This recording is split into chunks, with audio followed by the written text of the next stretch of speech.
Hello friends, welcome to your channel catalyst Soni and this is Soni Singh. Friends, जैसे कि मैंने आपसे प्रॉमिस किया था कि माइक्रो टीचिंग का एक थियोरटिकल और एक जो है प्रैक्टिकल वीडियो जो मैं आप लोगों के लिए लेकर आऊँगी, जिससे आपको एग्जैक्टली पता चले कि माइक्रो टीचिंग में हम प्रैक्टिकल जब पढ़ाते हैं तो हमें किन किन बातों का ध्यान रखना होता है और किस तरह से जो है अपने टॉपिक को एक्सप्लेन करना रहता है।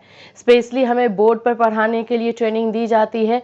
माइक्रो टीचिंग का मतलब ही जैसे कि आप जानते हो ना कि जो हमें एक्चुअल में रियल में जाके करना है उसी का एक छोटा सा माइक्रो, दैट मीन्स छोटा सा जो है टीचिंग का आपको ट्रेनिंग दिया जाता है, जो कि आपके कॉलेज में दिया जाता है आपके टीचर्स के द्वारा। और जहाँ पे बच्चों के बैठने की बात होती है वहाँ पे आपके ही फ्रेंड सर्कल के सारे स्टूडेंट्स बैठे हुए रहते हैं। तो इस तरह से माइक्रो टीचिंग कंडक्ट करवाया जाता है। ये सारी डिटेल मैं आपको थियोरटिकल में दे चुकी हूँ।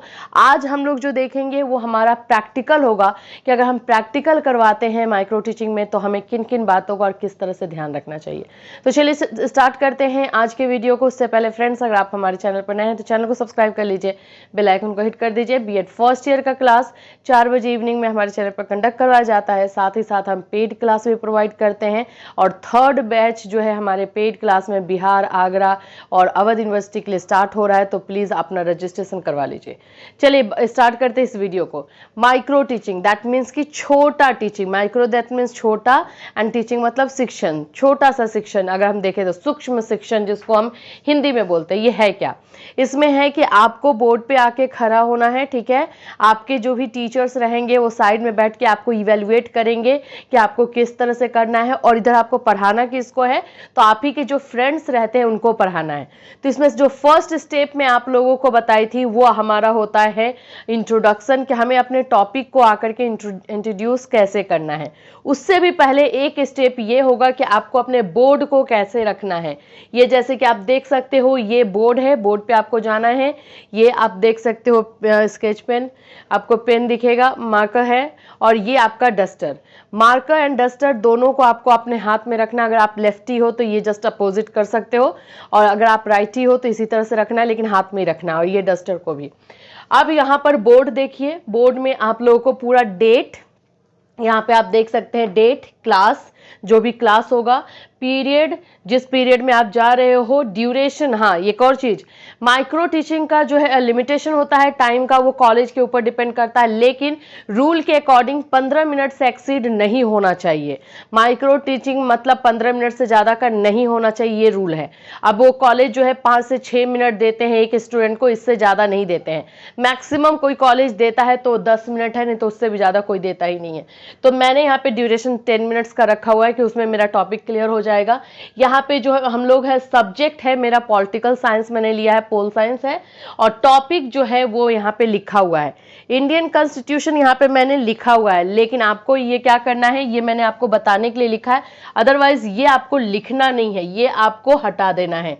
ये आप कब लिखोगे, जब अपने चैप्टर का इंट्रोडक्शन दोगे तब।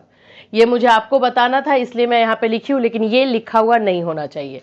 चलिए, यहाँ पर क्या होगा, ये बोर्ड का अपना प्रेजेंटेशन आपने दिखा दिया। ये मैं आपको बता रही हूँ कि फर्स्ट स्टेज हमारा जो है वो हमारा है इंट्रोडक्शन का। अब हम क्लास में जाएंगे, सबको गुड मॉर्निंग विश करेंगे, ठीक है। स्टूडेंट्स भी आपको खड़े होकर गुड मॉर्निंग करेंगे, डन। अब उसके बाद आपका काम स्टार्ट होता है कि स्टूडेंट्स के साथ इंटरेक्शन करेंगे, क्वेश्चन आंसर करेंगे, बात करेंगे, फिर उसके बाद टॉपिक जाएगा। सो फर्स्ट स्टेज हमारा जो है इंट्रोडक्शन का है। तो किस तरह से हमें हमारे टॉपिक को स्टूडेंट्स के मुंह से ही निकलवाना है, इससे हमें यह पता चल जाता है कि बच्चे का प्रीवियस नॉलेज उसके बारे में है कि नहीं। तो इंट्रोडक्शन के लिए मैं जो लाई हूं वो 3 क्वेश्चन लाई हूं। मेरा फर्स्ट क्वेश्चन रहेगा कि हमारे देश का नाम क्या है, क्योंकि मेरे पास मैक्सिमम स्टूडेंट जो है हिंदी के हैं, इसलिए मैं हिंदी में लिख रही हूं। हमारे देश का नाम क्या है, ठीक है, पहला क्वेश्चन ये मैं लिख रही हूं। ये आप पूछ के भी कर सकते हो, लिखने की जरूरत नहीं भी है। आप चाहे तो नहीं भी लिखेंगे, आप डायरेक्टली पूछेंगे स्टूडेंट से, तो स्टूडेंट्स क्या जवाब देंगे, जो भी बैठे हुए रहेंगे वो बताएंगे।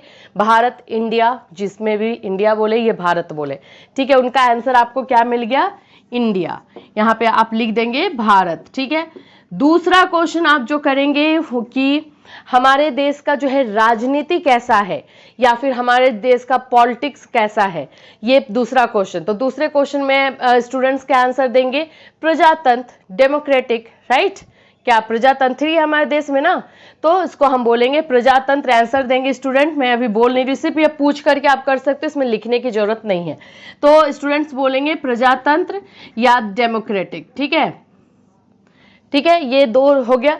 तीसरा क्वेश्चन में स्टूडेंट से मेरा ये रहेगा कि ये जो डेमोक्रेटिक है या प्रजातंत्र है, इसका नियम जो है कहाँ लिखा हुआ है, इसका कुछ तो नियम बनाया गया होगा, उस नियम को, उस रूल्स को जो है कहाँ लिखा गया है। तो स्टूडेंट्स का इतना नॉलेज होना चाहिए, अगर मैं वो टॉपिक पढ़ाने जा रही हूँ कि उसको हम कहते क्या है, तो स्टूडेंट्स को पता होगा, वो बोलेंगे संविधान में या फिर कॉन्स्टिट्यूशन में, तो उनका आंसर जो आएगा संविधान आएगा। मैक्सिमम स्टूडेंट्स का आंसर संविधान आएगा। और इससे हमें ये पता चल जाएगा कि स्टूडेंट्स को ये पता है कि जो भी डेमोक्रेटिक रूल है, जो प्रजातंत्र के रूल है हमारे इंडिया के, वो लिखे हुए हैं कहाँ पे, कॉन्स्टिट्यूशन में, और उसको हम संविधान बोलते हैं, इतना उनको पता है। तो उसके बाद डिटेल में हमें पढ़ाना है। तो यहीं पे हमारा जो है टॉपिक निकल जाएगा, और यहाँ पर आप अपने स्टूडेंट्स को बताओगे कि हम जो है, या फिर एक और क्वेश्चन आप जोड़ सकते हो कि भारत के प्रजातंत्र का जो है नियम लिखा हुआ संविधान में, तो अगर हम वो जो नियम का बुक है उसे हम क्या बोलेंगे, तो स्टूडेंट्स खुद ही बोलेंगे भारतीय संविधान। जैसे अमेरिका का संविधान है, अगर लिखा हुआ तो अमेरिकन कॉन्स्टिट्यूशन कहा जाएगा, वैसे आप एग्जाम्पल दोगे कि अमेरिका का, और स्टूडेंट्स आपको आंसर दे करके बोलेंगे भारतीय संविधान में जो है सारे रूल लिखे हुए हैं। तो बस यहीं पे हमारा जो है टॉपिक आ गया, और हम बताएंगे कि हम आज जो पढ़ने वाले हैं वो है इंडियन कॉन्स्टिट्यूशन। हमारा आज का टॉपिक क्या है, इंडियन कॉन्स्टिट्यूशन। यहाँ पे अब मैं आपको बता दूं कि जो अब मार्किंग होती है इंट्रोडक्शन पे ही सबसे ज्यादा होता है, सबसे ज्यादा आपको इंट्रोडक्शन पे मिलता है। 5 नंबर जो आपको मिलेगा ये आपके बोर्ड के प्रेजेंटेशन पे मिलेगा, आपने बोर्ड को किस तरह से यूज किया है, और बोर्ड का यूज करने में आपको मार्क्स अच्छे मिलते हैं।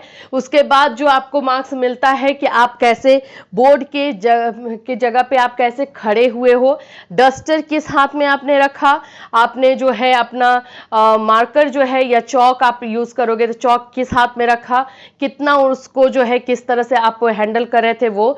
और तीसरा जो है आपका इंट्रोडक्शन पे जाएगा कि टॉपिक कभी भी जा करके डायरेक्टली अगर आप बोलोगे क्लास में, निगेटिव मार्किंग हो जाती है, याद रखिएगा।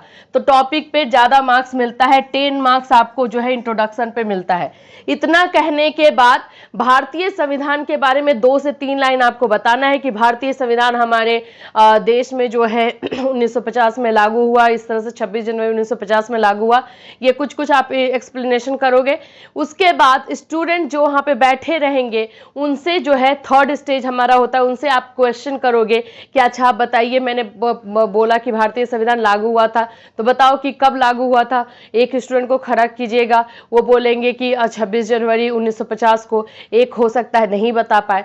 तो जो जो स्टूडेंट्स बताते जाएंगे उसको आपको अपने दिमाग में नोट डाउन करते जाना है, और लास्ट में जाते जाते उन स्टूडेंट्स को रिवॉर्ड देना है, कुछ भी दीजिए, चॉकलेट दीजिए, पेन दीजिए, या फिर उनको शाबाशी दीजिए, बोलिए वेरी गुड आपने बहुत अच्छा किया। उसको जो है बोर्ड के पास बुला करके सभी के साथ क्लैपिंग करवा दीजिए, माइक्रो टीचिंग डन। यहीं पे आपका माइक्रो टीचिंग डन हो जाता है। जो इंपॉर्टेंट चीजें हैं आपको मैं बता देती हूँ, जो ट्रिक है जिसपे टीचर्स मार्क्स देते हैं वो होता है बोर्ड पे खड़े होने का। अगर आप पूरी तरीके से बोर्ड की तरफ पीठ करके लिखे जा रहे हो, ये चुपचाप लिख रहे हो, वहां पे नेगेटिव मार्किंग कर दी जाती है। बोर्ड पे खड़े होने का जो एंगल होता है आपका हमेशा 45 डिग्री होना चाहिए कि आप बोर्ड को भी देख पाओ। ट्राई कीजिए कि बिना घूमे जो है बोर्ड पे लिखने का, कहीं कहीं पे घूमिए लेकिन तुरंत आपको इधर घूमना है, क्योंकि उस समय अगर आप ऐसा नहीं करते हो तो स्टूडेंट्स हो सकता है कि आपके क्लास में इंटरेस्ट ना ले, और वो हल्ला कर सकते हैं, शोर मचा सकते हैं। तो यहाँ पर आपको मार्क्स मिलता है कि आप बोर्ड पे किस एंगल में खड़े थे। 45 डिग्री का जो है रूल होता है। डस्टर हमेशा जो है आपके लेफ्ट हैंड में होना चाहिए, अगर आप राइटी हो तो, अगर आप लेफ्टी हो तो ये आपके राइट हैंड में होगा, मार्कर राइट हैंड में। अब उसके बाद जो है दूसरा मार्किंग मिलता है इसको रफ करने में। जब आप इसको रफ करोगे उस पर भी आपको जो है मार्क्स अच्छा मिलता है। ये आपको जो है इस तरह से ले जा करके करना है, इस तरह से ऐसे ऐसे ऐसे रफ नहीं करना है, वो जिस तरह से लग रहा है पोछा लगा रहे उस तरह से नहीं। इसका आपको मार्किंग मिलता है, इसको आप इस हाथ में ले लेंगे और इस तरह से नीचे ले जा करके रफ करना है, पूरी तरीके से नीचे ले जाकर रफ करना है। ये पूरा माइक्रो टीचिंग का ट्रिक होता है, इस पे आपको मार्किंग दी जाती है। बहुत अच्छा मार्क्स मिलता है माइक्रो टीचिंग, अगर आप अच्छा परफॉर्मेंस दोगे तो अच्छे मार्क्स के साथ आपको दिया जाता है। 200 नंबर का माइक्रो टीचिंग रहता है, जो हमारे प्रोफेसर जो टीचर्स रहते हैं उन्हीं के हाथ में रहता है। तो हर एक आपका जो मैथड पेपर से आएगा, ये याद रखिएगा माइक्रो टीचिंग आपके मैथड पेपर से आएगा। जैसे मान लीजिए कॉमर्स में मैंने अपना अकाउंट्स और हिंदी रखा था या इंग्लिश रखा था, तो अकाउंट्स का एक मैं क्लास लूंगी, एक मेरा इंग्लिश का क्लास होगा, इस तरह से लिया जाता है। तो 2 मैथड पेपर होगा, 100 मार्क्स का माइक्रो टीचिंग आपको मार्क्स देगा। सो फ्रेंड्स, आई होप कि आपको ये क्लियर हुआ हो कि एक्चुअली में आपको जाके वहाँ पे परफॉर्म कैसे करना है, क्योंकि बहुत सारे स्टूडेंट्स ये बोल रहे हैं कि उन लोग के कॉलेजेस में माइक्रो टीचिंग हो रहा है, उनका नंबर अब आने वाला है, तो उसके लिए मैं वीडियो लेकर आई हूँ कि आप लोगों के लिए हेल्प हो। इससे रिलेटेड कोई क्वेरी एंड क्वेश्चन है तो आप हमसे कर सकते हो, पूछ सकते हो, इस वीडियो में कमेंट कर दीजिए या फिर हमें इंस्टाग्राम पे फॉलो करके मैसेज कीजिए। फिर मिलूंगी, till then have a nice day.